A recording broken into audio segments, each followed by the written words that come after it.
Would you ever think the presence of ducks in a rice field could affect sake? Well, it absolutely does. And how do I know this? Because Bruce and Christopher Lopes from Lopes Family Farm in Northern California are doing something amazing and truly unique for the American craft sake movement. They are using ducks to grow organic omachi rice in the traditional duck rice farming method, which does not include the use of herbicides or pesticides in their fields. In my opinion, they are one of the most sustainable rice farms in America. And I'm lucky at Stoked by Sake to be partnering with Christopher and Bruce to bring you monthly insights into their rice growing process that will eventually turn into American craft sake. Now, before we get to the updates, I asked Bruce and Christopher to sit down and talk a little bit about their farm's rich history, the challenges they have faced, and really how do the ducks affect the rice being grown in the field. So without further ado, I'd love to introduce you to the team at Lopes Family Farms. I'm Bruce. I'm Christopher. We're the Lopes Family Farms. Yeah. We're Ducks and Rice. We've been going for over 110 years now. 111. 111 years. And I'm fourth generation and just trying to create a better future for the farm and the family here. And it turned into something bigger than we could have ever imagined. Yes. I've been keeping the farm going for the last 15 years somehow. I don't know how, but I've been able to manage it. Now, you grow rice organically. Could you tell us a little bit more about that? 203 acres of organic rice. But we've been organic for over 20 years now. Years. Yeah. 2001. In fact, my brother talked me into it. I did a 10-year survey on it before I started, and I said, there's no way we can make this. And he kept on me, and he kept on me. About 3 years later, I finally broke down and said, we'll give it a shot. With organic farming, the big difference in between commercial farming is you're not allowed to use pesticides to control the bugs or herbicides to get rid of the weeds. And with a farm as big as yours, that has to be pretty challenging, right? Yes. This way, our first crop that came off was just a beautiful weed-free crop. And the secrets to organics is what I found out through my neighbor, Jerome Cardoza, was the deep water method. And he said, it's the hardest thing you could ever do is to let your rice sit 10 to 12 inches underwater for 18 days and never see it. The weeds are first, so the first green thing in your field is a weed, and you have to keep the water 2 inches above it. And to do that is really tough. What I did was when the weeds first came in, I would walk out there and gingerly carry out these weeds in my hands and then put them on the side. I come back a week later and there they are again, out there in the middle of the field in the same exact spot. I go back out again. And I did that for 2 to 3 years. And then I discovered that I'm in 10 inches of water and I have a canoe. Yeah. So there's no more walking out and walking back, which took all day long. I just took the canoe out, filled it full of weeds, canoed to the end of my field and dumped them and went back out and did it again. And that was our method of getting rid of the weeds for the first 10 years of organics. And then after that, they were pretty much, I was weed free. And then Christopher came up with this new method, which really works really nice. Yes, with the ducks. With the ducks. Yeah, yes, the ducks, an amazing method that really captured my attention. And not only does it help you with the bugs and the weeds, but it also helps you be sustainable with your water usage, right? So we start off with 2 inches of water and work our way up to about 5. Mm-hmm. The duck feet are only 2 inches long. And as the ducks grow, we raise the water up. Works really good. Yeah. I mean, just amazing. Yeah, one thing that was super interesting to me was you explained to me how the ducks actually make the rice stronger. Could you talk a little bit about that benefit? They eat the weeds, they trample the weeds, and as they're swimming through the field too, they're helping aerate the roots. And then the nature of walking by the rice plants and brushing against it, that stimulation effect creates a stronger, stouter rice plant that doesn't go down nearly as easy at the end of the season like rice often does, where it just likes to lay flat before harvest. They do everything. They handle it all. We just got to guide them out there. But what their biggest thing is, they don't treat the rice like weeds. It has high silica content in the leaves. So their duckbills, they're just sensitive to that. They know it's not going to sit well in their stomachs. It's almost like they don't even see the rice. They just nibble around at all the bugs in the soil at the base of the plant. The other thing too, what's nice about the ducks is there's an algae bloom that happens in the rice fields with all the nitrogen and everything that's been mixed into the soils. You get this layer of what's called scum just over the surface of your water, and it creates like a solid layer. And when the rice is trying to grow up, it can't get through that layer of scum. But the ducks love to eat it. They'll just mow down all the scum in the field and disturb it. Honestly, I could really talk about the ducks all day, but before we dive too deep into that, could we back out a little bit and talk about how you first started learning about the ducks and incorporating them into your farming practices? I heard that the farm wasn't going to be there when I got older, and I should go find another career somewhere because we weren't sure that we were going to be able to sustain, unfortunately. So in my mind, though, when I'm hearing that, the farm's not going to be there and don't be a farmer, I was thinking, okay, so I need to go find my own money somewhere so I could be a farmer. So I became an X-ray tech. I stumbled across an article online about this Japanese method of farming where they incorporate the ducks in the field, and that led me to Mr. Furuno's PhD dissertation, The One Duck Revolution, and it's like 130-page paper. It's nuts, and it's comprehensive, and I just became obsessed with it. Yeah, reading about a method and putting it into practice have to really be two different things. And I think even more so when you're dealing with live animals who have a mind of their own. Could you talk to us a little bit about that first season when you brought the ducks onto the property?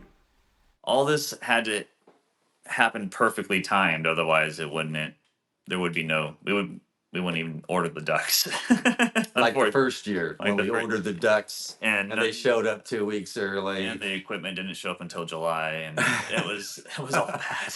That was our first trial run. About 150 ducks, no rice. The rice that we planted ended up being Upland rice, and upland rice, which takes no water, and we drowned it. Yeah, we weren't aware that there was an upland rice because all we do is lowland But rice we here. did find out that year what ducks could do to weeds. Yeah. Because we had no rice, but we had a check for 10 days old, so thick in weeds that you cannot see the ground. And in 4 days, The ducks cleared it. it was gone. It was gone. Yeah, it was amazing.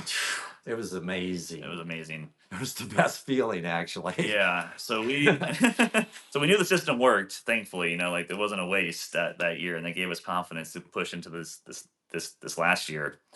Okay. So like many best laid plans, it doesn't always go about the way you would expect.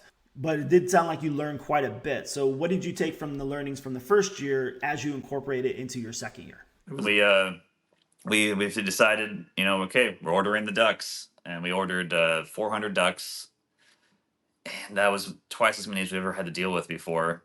So that was a nerve-wracking thing too. And because of the year prior, we got a little gun shy. We're like, well, we ordered ducks early last time and nothing worked out. So we ordered ducks a little bit later this time, which meant the weeds had a head start. And we were just looking at this field with these little tiny ducklings that were released in there. The weeds were this tall. The weeds were that tall, and the ducks were that tall. And it looks like just the Amazon rainforest or something next to these little ducks. And we're just thinking, there's no way. No way this is gonna work. There's no way this is gonna work. They have to hop up over the weeds just to get to their food, because just to keep going, just to get through the field. And the baby ducks eat all the bugs right off the bat. Right. So they don't even see weeds. They just see bugs. Mm-hmm. And they hop right on top of the weeds to get to the bugs, and they destroyed the weeds in the process. Yep. And then when they got big enough, they started eating the weeds too and trampling them. And next thing you know, it took like 4 weeks, and they had cleared the field. And completely. with half the ducks. With half the ducks too. Yeah. It's supposed to normally do a 100 ducks, 80 to 100 ducks an acre, and we did it with 50. We did 50 that year. I know from growing up around farms in Indiana and have a lot of friends that showed animals in 4-H, they really develop strong bonds with those animals. Pretty similar to an ordinary household, how you form a bond with a dog or a cat, and they form a bond with you. Is that similar to what you form with the ducks? We're out there with them every morning, because they get a little spooked when they don't have you near them, and they'll just run right back to the shore and sit on the bank. Yeah. And we're out there just walking by after dusk, and we spooked them. And in one instant, all 400 ducks just flew away from us. And in that moment realized that, okay, they are here because they want to be here and they trust us because they don't have to, and we couldn't catch them if we tried. And it was an eye opener about the amount of trust that there is between the farmer and the duck that forms throughout the season. It's it's pretty incredible. And there's also the added benefit with that, with how cute they are and how nice, how friendly they are. We have this dream of inviting schools out for field trips and having field days and just teaching the kids about this farming method, this regenerative farming practice. And yeah, no, it's been a real blessing, honestly. We gosh, we just wanted to save our farm and do something new, and for, and something that was going to be a more sustainable way of farming rice. And then it turned into this opportunity to just educate the school system. For my last question, you're doing something that really no one else is doing in America. You are growing organic omachi rice. And omachi is a sake rice that is one of the most popular in Japan. Can you talk a little bit about how you got started growing this rice varietal? Yeah, that was another huge surprise to us. We have this connection with the rice mill that we take our rice to, and the guy there, he was reached out to by Sequoia Sake, the owner there, Jake, and he was looking for someone to grow this heirloom sake rice that he had been cultivating for the last 7 years or so, it seems. 7 years. And it just so happened that no one, all the land was spoken for. It was already May, middle of May, and It's a 185-day variety, which is very long. yeah, 180. yeah, and it it didn't seem like it was possible for him to get his crop in. But luckily, he reached out to Paul over at the rice mill, and he hit us up, and we just hit it off right away, and we fell in love with the story and the idea of the rice. It's the only organic omachi in America right now, and it's just the most incredible opportunity to be a part of that heritage. Because the omachi was as we understand it, the original sake rice, where a lot of it was later bred from all the more modern varieties of the sake rice.